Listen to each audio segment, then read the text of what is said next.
इयत्ता 12वी विषय राज्यशास्त्र पाठ पहिला 1991 नंतरचे जग स्वाध्याय.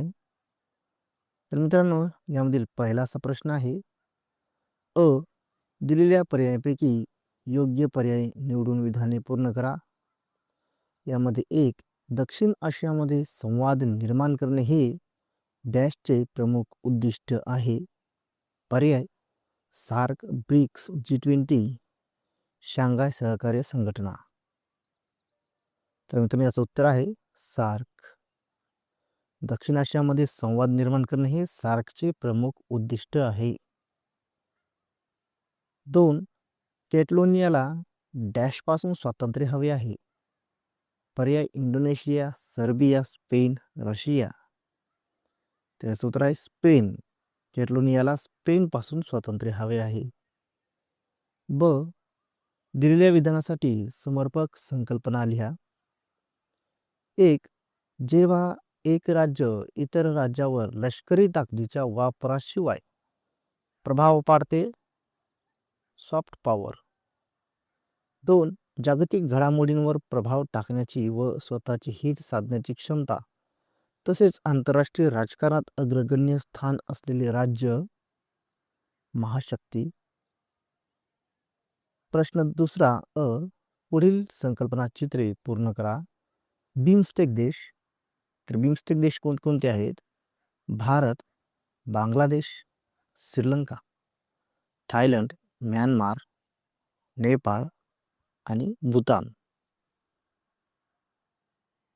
2, शांघाय सहकार्य संघटनेचे संस्थापक चीन, रशिया, कझाकिस्तान, किर्गिस्तान, ताजिकिस्तान आणि उझबेकिस्तान. ब, पाठातील नकाशांचे निरीक्षण करून खालील प्रश्नांची उत्तरे लिहा. 1, शेंगेन क्षेत्रातील कोणत्याही 4 देशांची नावे लिहा. उत्तर फ्रान्स, जर्मनी, इटली, स्पेन.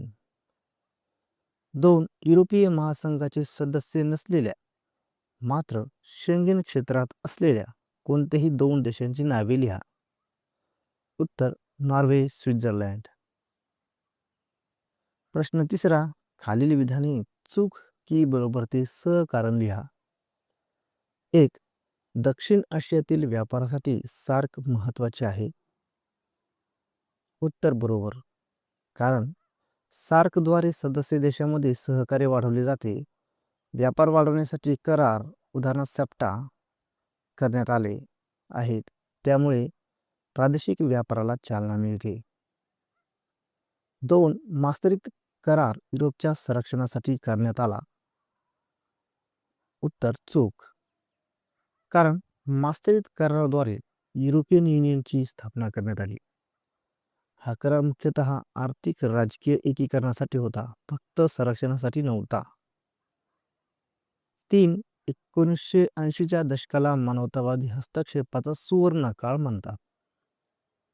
उत्तर चूक, कारण मानवतावादी हस्तक्षेपाचा सुवर्ण काळ 1990च्या दशकात मानला जातो, कारण त्या काळात अनेक देशांमध्ये मानवाधिकार रक्षणासाठी आंतरराष्ट्रीय हस्तक्षेप झाले.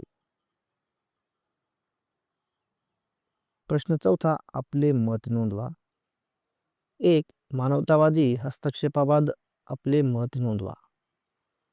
उत्तर, मानवतावादी हस्तक्षेप म्हणजे एखाद्या देशात मानवाधिकारांचे उल्लंघन, युद्ध, दुष्काळ किंवा अत्याचार होत असतील तर इतर देश किंवा आंतरराष्ट्रीय संस्था मदतीसाठी हस्तक्षेप करतात. माझ्या मते असा हस्तक्षेप करणे गरजेचे आहे, कारण तो निरपराध लोकांचे प्राण वाचवतो आणि अन्याय थांबवण्यास मदत करतो. मात्र हा हस्तक्षेप निष्पक्ष व मानवहितासाठी असावा.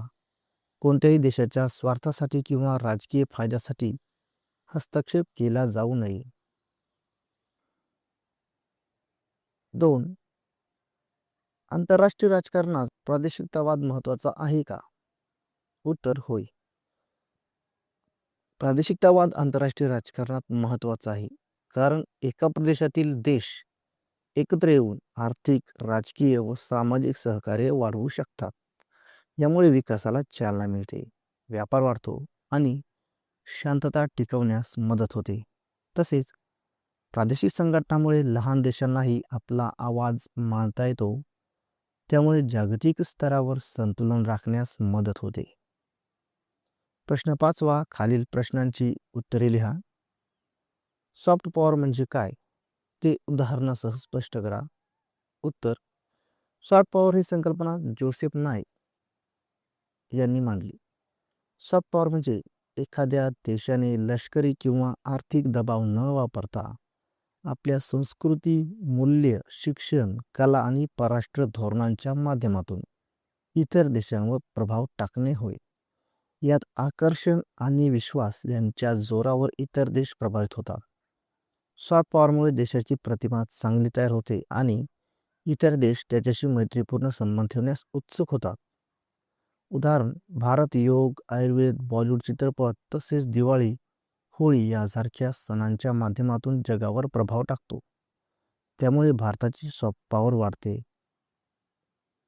प्रश्न 6वा, पुढील प्रश्नाचे उत्तर दिलेल्या मुद्द्यांच्या आधारे लिहा. युरोपीय महासंघाबाबत पुढील मुद्द्यांच्या आधारे चर्चा करा. मुद्दे आहेत बघा: इतिहास, युरोपियन आयोग, युरोपियन संसद, युरोपियन परिषद आणि युरोपियन न्यायालय. उत्तर: युरोपीय महासंघ हा युरोपातील देशांचा एक महत्त्वाचा प्रादेशिक संघ आहे. या संघटनेमुळे सदस्य देशामध्ये आर्थिक, राजकीय आणि सामाजिक सहकार्य वाढले असून शांतता व विकास साधण्यास मदत झाली आहे.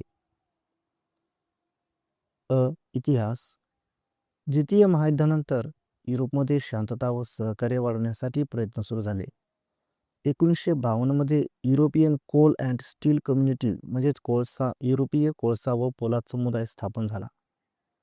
1957 मध्ये रोमन कराराने आर्थिक सहकार्य वाढले. 1992 मध्ये मास्त्रिट कराराद्वारे युरोपीय महासंघाची स्थापना झाली. युरोपियन आयोग. युरोपियन आयोग हा महासंघाचा कार्यकारी भाग आहे. तो नवीन कायद्यांचे प्रस्ताव मांडतो, धोरणे तयार करतो आणि त्यांची अंमलबजावणी करतो.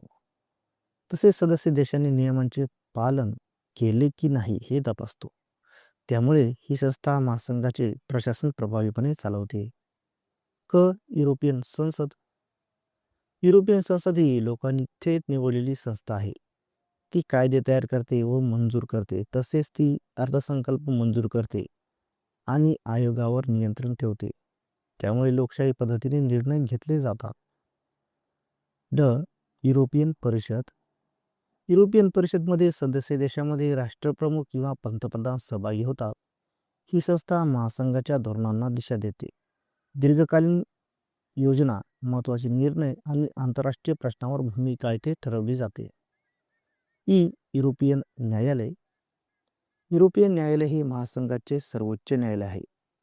हे न्यायालय युरोपियन युनियनचे कायदे योग्य प्रकारे लागू आहेत की नाही याची खात्री करते.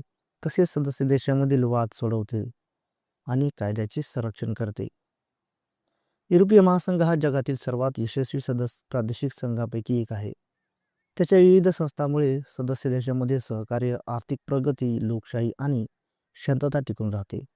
त्यामुळे आंतरराष्ट्रीय राजकारणातही या संघाचे महत्त्व मोठे आहे.